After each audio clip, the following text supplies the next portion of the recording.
Hello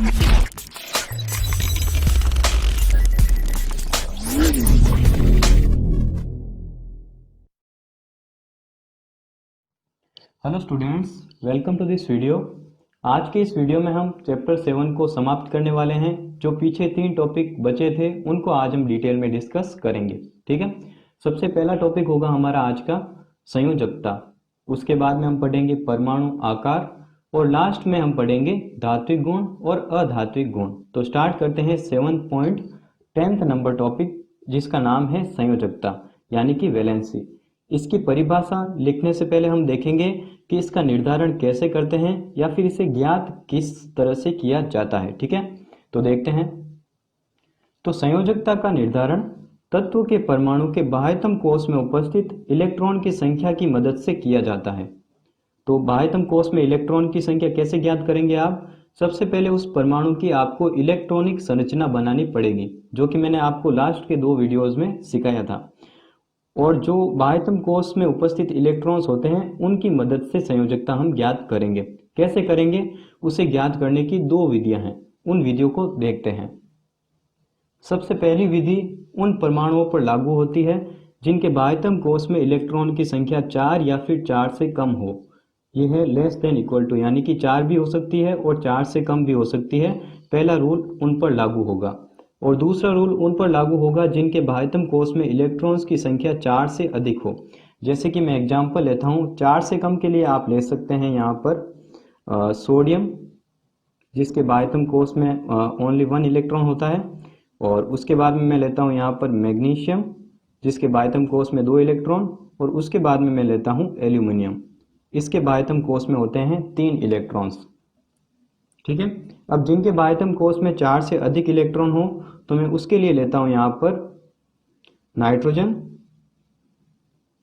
oxygen and अब इनके बाह्यतम कोश में कितने कितने इलेक्ट्रॉन्स होते हैं उसके लिए मैं आपको शॉर्ट में यहाँ पर इलेक्ट्रॉनिक विन्यास लिखकर दिखाता हूँ। ठीक है, इसके लिए मैंने इलेक्ट्रॉनिक संरचना न बनाकर सीधा इनके इलेक्ट्रॉनिक विन्यास को लिखा है। ठीक है, सोडियम के पहले कोश में 2, दूसरे में 8, तीसरे में 1, यानी कि बाह्यतम कोश में 1 इलेक्ट्रॉन। उसी तरह से यहाँ पर मैग्नीशियम, एल्यूमिनियम के हैं। और नाइट्रोजन के पहले कोश में 2 इलेक्ट्रॉन और दूसरे कोश में 5 इलेक्ट्रॉन। क्यों? क्योंकि नाइट्रोजन का जो परमाणु क्रमांक होता है वो होता है 7। तो 7 में से 2 पहले कोश में भरेंगे, पीछे बचे 5 जिनको दूसरे कोश में भरा जाएगा। तो इसका दूसरा कोश जो होगा वो बाह्यतम कोश होगा। और 4 से अधिक इलेक्ट्रॉन, चूंकि नाइट्रोजन के बाह्यतम कोश में 5 इलेक्ट्रॉन है इसलिए इसे इस ओर लिखा गया है। ऑक्सीजन के बाह्यतम कोश में 6 इलेक्ट्रॉन और सब कोश में 7 इलेक्ट्रॉन। तो इस तरह से मैंने आपको डिफ्रेंशिएट कर दिया है, जिनमें 4 या 4 से कम हो या फिर जिनमें 4 से अधिक हो। तो इन पर रूल अलग अलग रूप से लागू होता है। तो क्या है रूल, उसको देखते हैं। तो पहली वाली कंडीशन, यानी कि जिसमें 4 या 4 से कम इलेक्ट्रॉन होते हैं बाह्यतम कोश में, उसकी संयोजकता बाह्यतम कोश में उपस्थित इलेक्ट्रॉन्स की संख्या के बराबर होती है। यानी कि जितने बाह्यतम कोश में इलेक्ट्रॉन होंगे उतनी ही उस तत्व की संयोजकता होगी। यानी कि सोडियम की संयोजकता होगी 1, मैग्नीशियम की होगी 2 और एल्यूमिनियम की हो जाएगी 3, क्योंकि बाह्यतम कोश में इलेक्ट्रॉन्स की संख्या क्रमशः 1, 2 और 3 है। और अब आते हैं सेकेंड नंबर पॉइंट पर, जिनमें इलेक्ट्रॉन बाह्यतम कोश में इलेक्ट्रॉन की संख्या 4 से अधिक हो। ठीक है, तो उनमें संयोजकता ज्ञात करने के लिए 8 में से बाह्यतम कोश के इलेक्ट्रॉन्स की संख्या को माइनस करना है। ठीक है, जितने इलेक्ट्रॉन्स होते हैं बाह्यतम कोश में से उनको 8 में से माइनस करना है। जैसे कि नाइट्रोजन की संयोजकता हमें ज्ञात करनी है। नाइट्रोजन के बाह्यतम कोश में 5 इलेक्ट्रॉन है, तो मैं करता हूं 8 - 5 यानी कि 3। नाइट्रोजन की संयोजकता 3 है। अब ऑक्सीजन की ज्ञात करने के लिए 8 - 6 यानी कि 2। ऑक्सीजन की संयोजकता है 2, इसलिए 8 - 7 और 1 यानी कि संयोजकता है 1। तो आप देख सकते हैं इस तरह से हमें संयोजकता को ज्ञात करना है। अगर मैं अक्रिय गैस की बात करूं, जैसे कि नियोन जो है वो इसका परमाणु क्रमांक होता है 10। ठीक है, यानी कि पहले कोश में 2 इलेक्ट्रॉन और दूसरे कोश में भरे जाएंगे 8 इलेक्ट्रॉन। तो अब जब आप इसको 8 में से माइनस करोगे, क्योंकि 8 4 से अधिक है, तो 8 में से अगर 8 जाएंगे तो इसकी संयोजकता हो जाएगी 0। यानी कि इसकी संयोग करने की क्षमता 0 है। इसी कारण से इनको कहा जाता है अक्रिय गैस। तो अब आप समझ चुके होंगे कि संयोजकता को ज्ञात कैसे करना है। अब आते हैं इसकी परिभाषा पर। अगर परीक्षा में हमें पूछ ले कि संयोजकता की परिभाषा क्या होती है, तो परिभाषा एक बार देखते हैं।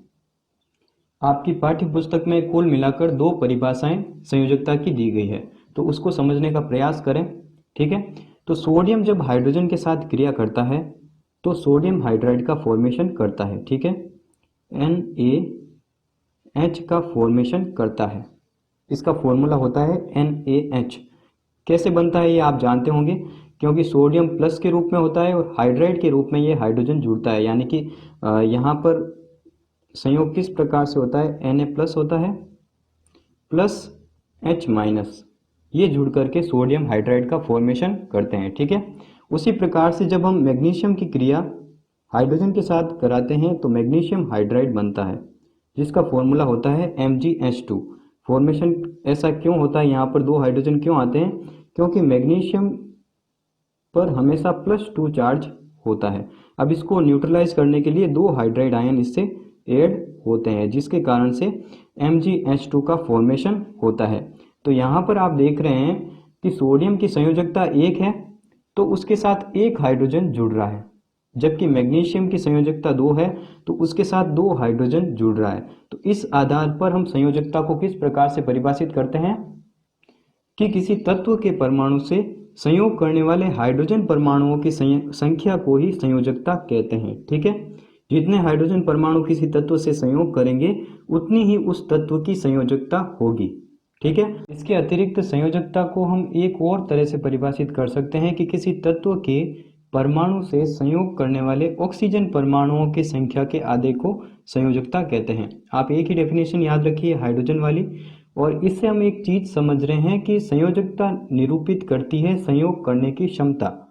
सोडियम 1 हाइड्रोजन से संयोग करता है तो इसकी संयोजकता 1 है, मैग्नीशियम 2 हाइड्रोजन से संयोग करता है तो इसकी संयोजकता 2 है। तो तीसरी परिभाषा आप समझ के बना सकते हैं कि किसी भी तत्व द्वारा उसके संयोग करने की क्षमता को संयोजकता कहा जाता है। ठीक है, तो संयोजकता की परिभाषा आप समझ चुके हैं और इसे कैसे ज्ञात करते हैं वो भी आप समझ चुके हैं। अब हम देखते हैं संयोजकता में कौन कौन से गुण होते हैं। पहला गुण देखिए कि एक ही वर्ग के सभी तत्वों की संयोजकता समान होती है। तो क्यों होती है समान, क्योंकि संयोजकता किससे निरूपित की जाती है, बाह्यतम कोश में उपस्थित इलेक्ट्रॉन्स की संख्या द्वारा। और लास्ट के 2 वीडियोस में मैंने आपको समझाया था कि जो वर्ग होता है, एक वर्ग, उसके सभी तत्वों के बाह्यतम कोश का इलेक्ट्रॉनिक विन्यास जो है वो समान होता है।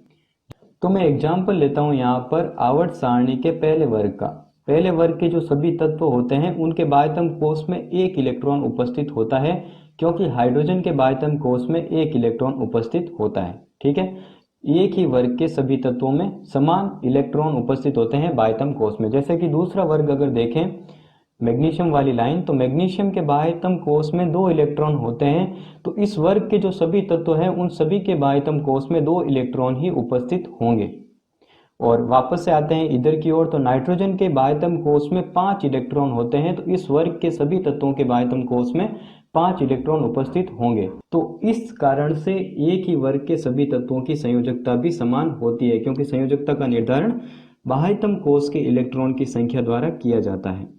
बात आती है आवर्त की, तो आवर्त में संयोजकता 1 से 4 तक बढ़ती है और उसके बाद में घटती जाती है। घटती क्यों है वो मैं आपको समझा चुका हूँ, क्योंकि 4 तक अगर बाह्यतम कोश में इलेक्ट्रॉन उपस्थित है तो उसी को हम कहते हैं संयोजकता, जबकि 4 से अधिक होने पर हम उसे 8 में से घटा देते हैं।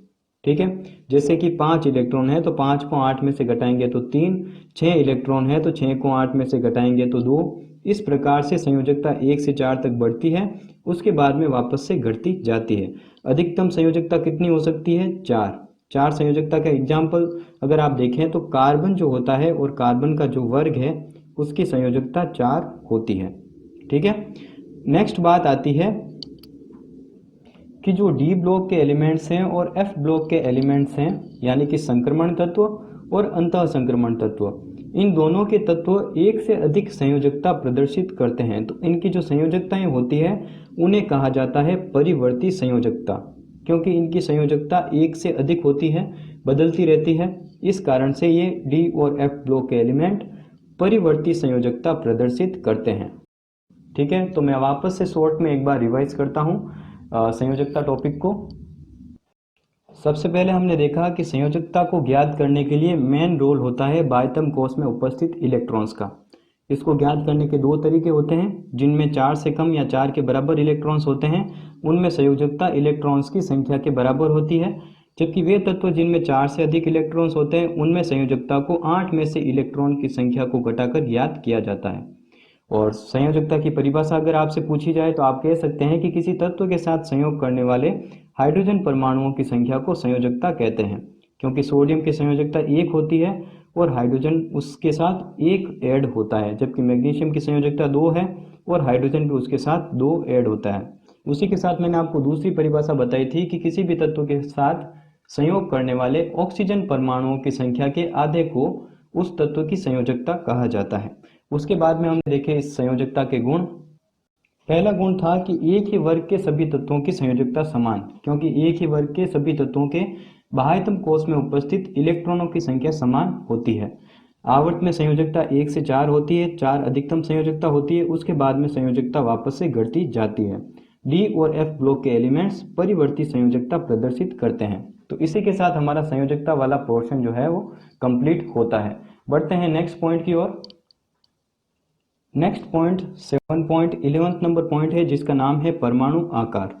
आकार वगैरह आप सब जानते हैं, मैंने आपको आवर्त सारणी का जब गुण बताया था उसमें इन टॉपिक्स को डिटेल में डिस्कस कर लिया था, पर ये वापस से आ रहे हैं इसलिए मैं आपको वापस से बता रहा हूँ। तो नाभिक से जो बाह्यतम कोश होता है उसकी दूरी के माप को ही परमाणु आकार कहा जाता है, और नाभिक से बाह्यतम कोश की दूरी को हम क्या कहते हैं? परमाणु त्रिज्या। यानी कि परमाणु आकार परमाणु त्रिज्या द्वारा निरूपित किया जाता है। अब यहाँ पर एक नया चीज हम सीखेंगे कि परमाणु त्रिज्या 2 टाइप की होती है।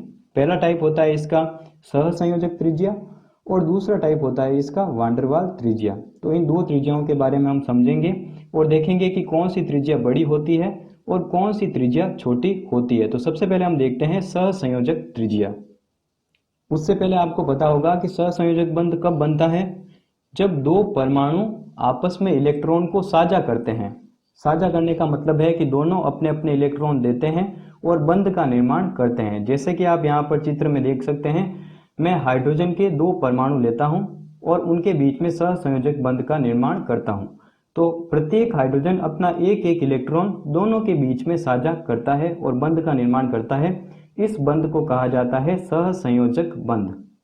ठीक है, तो अब सहसंयोजक त्रिज्या क्या होती है उसकी परिभाषा देखते हैं। एक ही तत्व के 2 परमाणु जब सहसंयोजक बंध द्वारा जुड़े हों तो उनके नाभिकों के बीच की दूरी का आधा सहसंयोजक त्रिज्या कहलाता है। तो वापस से मैं हाइड्रोजन के सहसंयोजक बंध युक्त अणु का एग्जाम्पल लेता हूं। ठीक है, तो यहाँ पर 2 परमाणु हैं, इनके नाभिक आप देख सकते हैं, इनके बीच की दूरी ये होगी। ठीक है, अब परिभाषा के अनुसार इस बीच की दूरी का आधा पार्ट, तो ये आधा पार्ट कहलाता है सहसंयोजक त्रिज्या। यहाँ पर ध्यान देने वाली बात है कि एक ही तत्व के 2 परमाणु होने चाहिए। हमने एक ही तत्व हाइड्रोजन के 2 परमाणु लिए हैं और उनके बीच सहसंयोजक बंध का निर्माण किया है, और बंध बनने के बाद उनके नाभिकों के बीच की दूरी के आधे को कहा जाता है सहसंयोजक त्रिज्या। और जब सहसंयोजक बंध परमाणुओं के मध्य बनता है तो अणु का निर्माण होता है। तो यहाँ पर किस अणु का फॉर्मेशन हुआ है? H2 अणु का फॉर्मेशन हुआ है। ये अणु आगे काम आएगा। वान डेर वाल त्रिज्या क्या होती है इसकी परिभाषा देखिए। एक ही पदार्थ के 2 अणुओं के बीच अनाबंधित अवस्था में परमाणुओं के बीच की दूरी का आधा। ठीक है, तो जब सहसंयोजक बंध बना था तो अणु का निर्माण हुआ था, H2 अणु बना था, हमने देखा था। अब हमें 2 अणु लेना है, यहाँ पर दे रखा है 2 अणुओं और एक ही पदार्थ के होने चाहिए, तो हमने हाइड्रोजन के 2 अणु यहाँ पर ले लिए हैं। अब अनाबंधित अवस्था में तो हम देख सकते हैं ये दोनों अणु जो है वो अनाबंधित अवस्था में केवल संपर्क में है। तो इस अवस्था में परमाणुओं के बीच की दूरी का आधा, तो आप देख सकते हैं इन दोनों के बीच की दूरी ये रेड लाइन द्वारा शो हो रही है। इस दूरी का आधा ही वान डेर वाल त्रिज्या कहलाता है। तो इसी चित्र में मैं आपको सहसंयोजक त्रिज्या और वान डेर वाल त्रिज्या दोनों को एक साथ दिखाता हूँ। तो जो रेड वाली लाइन आप देख रहे हैं वह है वान डेर वाल त्रिज्या, और जो ग्रीन वाली लाइन है वह है हमारी सहसंयोजक त्रिज्या।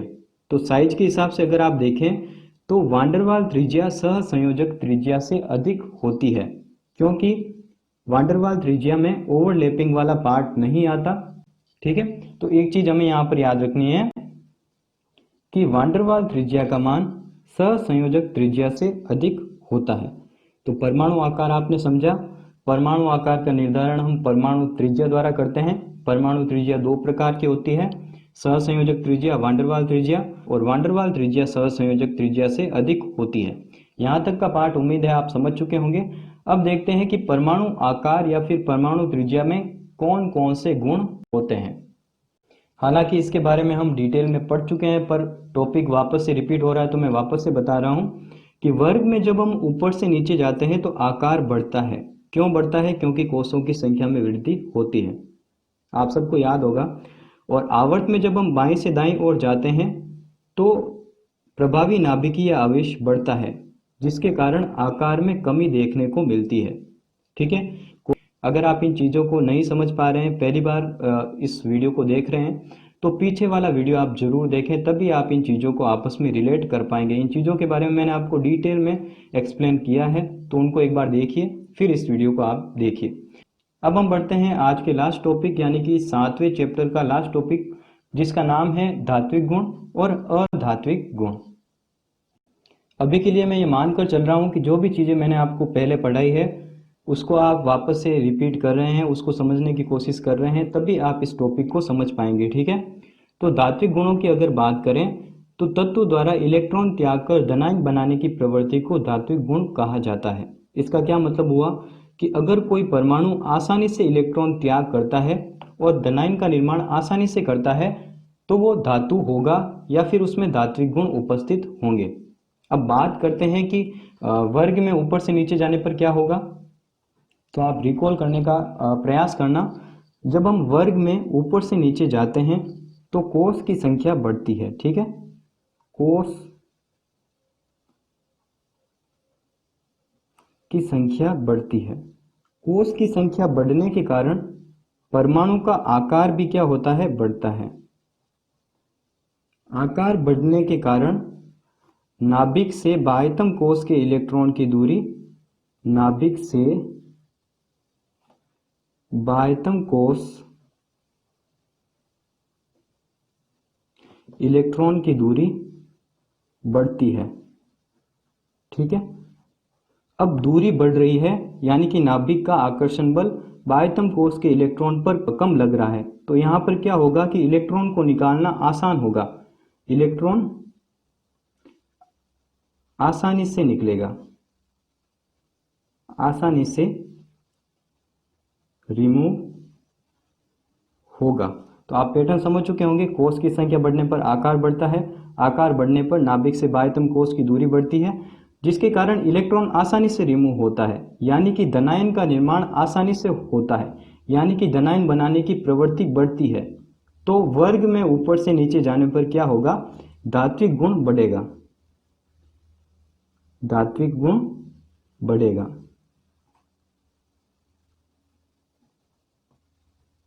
वर्ग का पॉइंट आपका क्लियर हो चुका होगा। अब बात करते हैं आवर्त की। तो मैंने आपको बताया था कि जब हम आवर्त में बाईं से दाईं ओर जाते हैं तो प्रभावी नाभिकीय आवेश बढ़ता है, प्रभावी नाभिकीय आवेश बढ़ता है।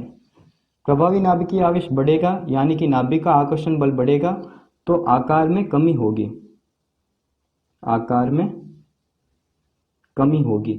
आकार में कमी होगी तो बाह्यतम कोष का जो इलेक्ट्रॉन है उसकी नाभिक से दूरी कम होगी, इलेक्ट्रॉन की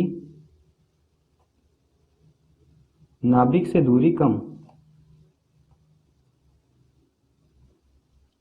नाभिक से दूरी कम होगी तो नाभिक का आकर्षण बल उस इलेक्ट्रॉन पर अधिक लगेगा, जिसके कारण से उस इलेक्ट्रॉन को निकालना मुश्किल हो जाएगा, इलेक्ट्रॉन मुश्किल से निकलेगा।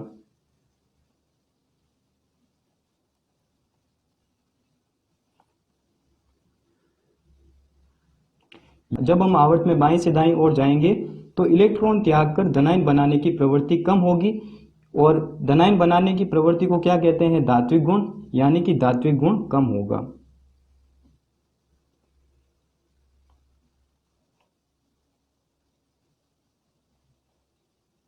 ठीक है, तो शॉर्ट में अगर आप याद रखना चाहें तो वर्ग में ऊपर से नीचे जाने पर धात्विक गुण बढ़ता है और आवर्त में बाईं से दाईं ओर जाने पर धात्विक गुण घटता है। क्यों घटता है वो मैं आपको रीजन के साथ यहाँ पर बता चुका हूँ। ठीक है, अब बात करते हैं अधात्विक गुण क्या होता है। अधात्विक गुण इसका बिल्कुल अपोजिट होता है। इसकी परिभाषा आप एक बार देखिए। तत्व द्वारा इलेक्ट्रॉन को ग्रहण करके ऋणायन बनाने की प्रवृत्ति को अधात्विक गुण कहते हैं।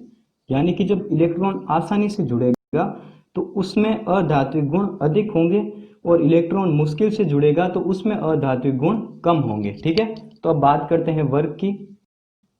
तो फिर से वही कॉन्सेप्ट लगेगा यहाँ पर भी। वर्ग में ऊपर से नीचे जाने पर मैं डायरेक्ट लिख रहा हूं, आकार बढ़ेगा। आकार बढ़ेगा तो नाभिक और बाह्यतम कोश के बीच दूरी बढ़ेगी और हमें पता है कि जब हम कोई इलेक्ट्रॉन को जोड़ते हैं तो वो बाह्यतम कोश में जाकर जुड़ता है। तो बाह्यतम कोश अधिक दूरी पर जा रहा है तो मतलब नाभिक का आकर्षण बल उस पर कम लगेगा। इस कारण से इलेक्ट्रॉन को जोड़ना मुश्किल होगा। इलेक्ट्रॉन मुश्किल से ऐड होगा। मुश्किल से ऐड होगा तो ऋणायन जो है वो मुश्किल से बनेगा। इलेक्ट्रॉन ऐड होने पर क्या बनता है? ऋणायन। इलेक्ट्रॉन मुश्किल से जुड़ेगा तो वहां पर अधात्विक गुण कम होंगे। ठीक है, अधात्विक गुण कम।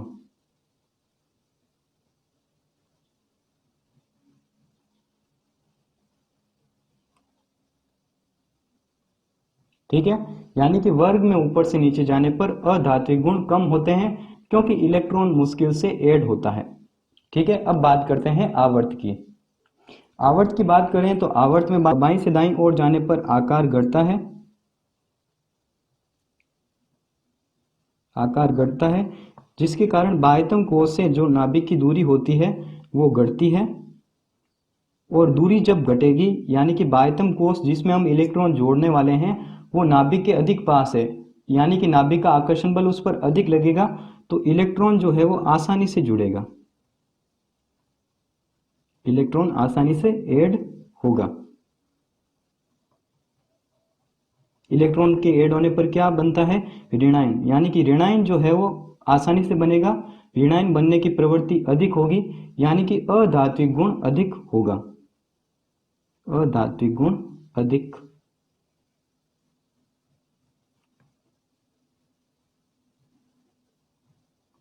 ठीक है, तो आप ये दो पॉइंट समझ चुके होंगे कि वर्ग में जब ऊपर से नीचे जाते हैं तो अधात्विक गुण घटते हैं और आवर्त में बाईं से दाईं ओर जाने पर अधात्विक गुण बढ़ते हैं। अब आपको याद रखने के लिए क्या करना है? तो धात्विक गुण में हमने देखा था कि जब हम वर्ग में ऊपर से नीचे जाते हैं तो धात्विक गुण बढ़ते हैं और आवर्त में बाईं से दाईं ओर जाने पर धात्विक गुण घटते हैं। तो इसका बिल्कुल अपोजिट यहाँ पर अधात्विक गुणों के साथ हो रहा है। तो इस तरह से आप इन चीजों को याद रख सकते हैं। और आपको ध्यान रखना है कि जब मैंने आपको आवर्त सारणी का स्ट्रक्चर समझाया था तो उसमें मैंने आपको बताया था कि जो धातु होती है और अधातु होती है उसको टेढ़ी मेढ़ी रेखा द्वारा पृथक किया जाता है। जैसा कि आप इस डायग्राम में देख सकते हैं, ये जो लाइन है इसके द्वारा धातु और अधातु को पृथक किया जाता है और जो लाइन के ऊपर वाले तत्व होते हैं उनको उपधातु कहा जाता है। जैसा कि आप वहां पर देख सकते हैं लाइन के ऊपर जैसे कि सिलिकॉन, जर्मेनियम वगैरह तत्व हैं, इनको उपधातु कहा जाता है। ठीक है, तो आज के इस वीडियो में हमने 3 टॉपिक डिस्कस किए। सबसे पहले हमने पढ़ा था संयोजकता, उसके बाद में हमने पढ़ा परमाणु आकार। परमाणु आकार में हमने 2 प्रकार की त्रिज्याएं पढ़ी, एक थी सहसंयोजक त्रिज्या और एक थी वांडरवाल त्रिज्या। और लास्ट में हमने पढ़ा धात्विक एवं अधात्विक गुण। तो इसी के साथ हमारा 7वां चैप्टर यहाँ पर समाप्त होता है। इसके बाद वाला जो वीडियो होगा वो 7वें चैप्टर के प्रश्न उत्तर का वीडियो होगा और उसके बाद में हम स्टार्ट करेंगे 8वां चैप्टर। ठीक है, चैनल को सब्सक्राइब करें और नोटिफिकेशन बेल को ऑन करें। साथ ही जो आपके फ्रेंड्स हैं उनके साथ भी इस वीडियोस को शेयर करते रहें। तो मिलते हैं नेक्स्ट वीडियो में, तब तक के लिए धन्यवाद।